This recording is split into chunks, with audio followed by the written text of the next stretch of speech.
کیا میں غلط بول رہا ہوں؟ بولو بھائی. تو ہم اس مہم پر چل رہے ہیں، لہٰذا یہ طریقہ میں نے آپ کو بتا دیا ہے. اپنا فارم پر کروائیں، یہاں سے نئے ممبر بنوائیں، آپ اس میں شامل ہو جائیں. ہم یہ نہیں بولتے ہیں کہ ہم نئی چیز لے کر آئے، ہم نئی کوئی چیز لے کر نہیں آئے، ہم سرکار کی چیز کو لے کر چل رہے ہیں. لیکن اس چیز کے اوپر جو مٹی پڑ گئی ہے، جو دھول پڑ گئی ہے، جو دب گئی ہے، جو کتابیں دھول میں دبی ہوئی ہیں، جس کا کوئی کسی کو آپ احساس ہی نہیں ہے، کوئی پتہ ہی نہیں ہے کہ ہم اس کی ایک ایک آیت کو نکال کر دھو کر صاف کر کے اس کو خوشبو لگا کر آپ کے دلوں میں ڈالنا چاہتے ہیں کہ وہ دلوں میں ڈل جائے اور پھر سے وہ تازہ ہو جائے، نیا ہو جائے.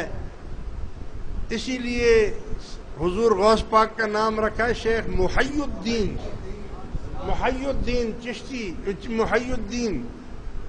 کہ محی الدین کا مطلب کیا ہوتا ہے؟ دین کو زندہ کرنے والا. تو ہم بھی اور آپ بھی تو انہی کے مرید ہیں نا.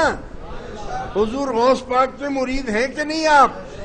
بولو بھائی، جو نہیں ہے وہ بولو، جو ہے وہ سب ہاتھ اٹھاؤ. لو بتاؤ بھائی، سارے تو ہم مرید ہیں. تو اللہ تعالیٰ نے ان کو جو یہ لقب دیا ہے کہ دین کو زندہ کرنے والا، تو کیا اسی ٹائم زندہ کرنا تھا؟ ارے نہیں، ان کا سلسلہ قادری چل رہا ہے، قیامت تک چلتا رہے گا، اور ایسی جماعتیں آتی رہیں گی جو اس دین کو زندہ کرتی رہیں گی، انشاءاللہ کرتی رہیں گی.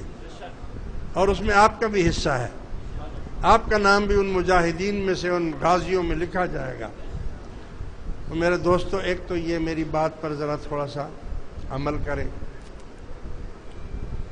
تو ایک یہ بتانا تھا، دوسرا 17 تاریخ جو 17 رمضان المبارک کو مائی عائشہ صدیقہ رضی اللہ تعالی عنہا اور بدر کے شہداء کا عرس ہوگا، دربار عالیہ میں پروگرام ہوگا. آپ تمام سے شرکت کی اس میں درخواست ہے. اور 21 کو پھر حضرت علی کرم اللہ وجہ الکریم کا بھی عرس ہوگا. اس میں بھی جمعے کی نماز کے بعد آپ فوراً یہاں سے چلے جائیں گے اور اس پروگرام میں آپ شرکت کریں گے. تیسری بات میں آپ کو یہ بتانا چاہ رہا تھا کہ بھائی اب تو جمعہ جو آئے گا وہ اعتکاف والوں کے لیے نہیں ہوگا، کیونکہ اعتکاف اس سے پہلے لوگ بیٹھ جائیں گے.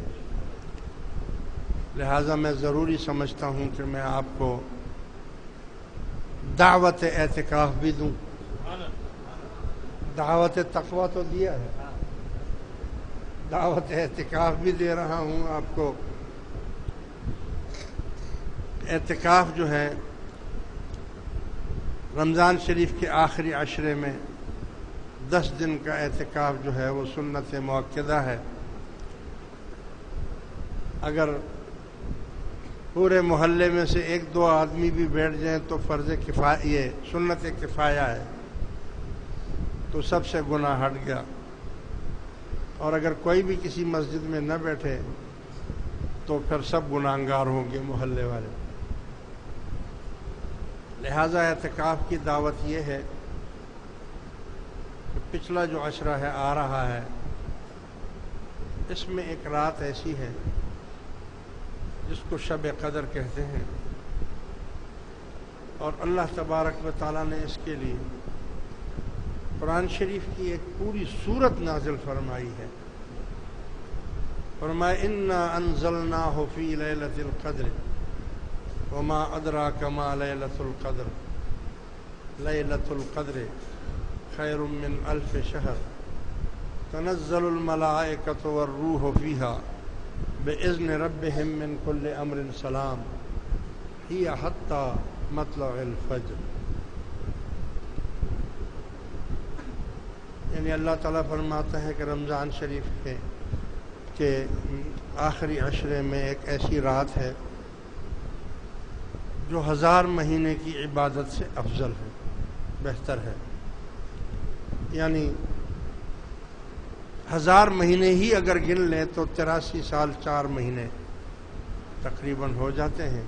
کہ اگر اس رات میں کسی نے عبادت کی اللہ کی تو گویا کہ 83 سال اور 4 مہینے کی عبادت اس کی ہو گئی، اور اس پر زیادتی کتنی ہے یہ اللہ کو معلوم ہے۔ لہذا کچھ ایسے بھی نیک بخت نوجوان ہیں جو جوانی سے ہی انہوں نے کسی سال بھی ناغہ نہیں کیا، ہر سال وہ اعتکاف میں بیٹھتے ہیں۔ خوش نصیب ہیں وہ لوگ جو اعتکاف کی 10 راتوں کی عبادت کرتے ہیں، اور آخری عشرہ اس لیے عبادت کرتے ہیں کہ حضور کی سنت ہے، اور حضور علیہ الصلوۃ والسلام ہمیشہ رمضان شریف کے آخری عشرے میں اعتکاف میں بیٹھتے تھے، اور کبھی کبھی آپ نے پورے مہینے کا بھی اعتکاف کیا، لیکن زیادہ تر 10 دن کا۔ اور حضور نے فرمایا کہ میں نکلا تو اس لیے تھا کہ میں تم لوگوں کو بتا سکوں کہ شب قدر کی رات کون سی ہوتی ہے، لیکن جب میں نکلا تو میں نے دیکھا کہ 2 مسلمان آپس میں لڑ رہے تھے۔ ان کی لڑائی کی وجہ سے اللہ تعالیٰ نے مجھ سے وہ رات بھلا دی۔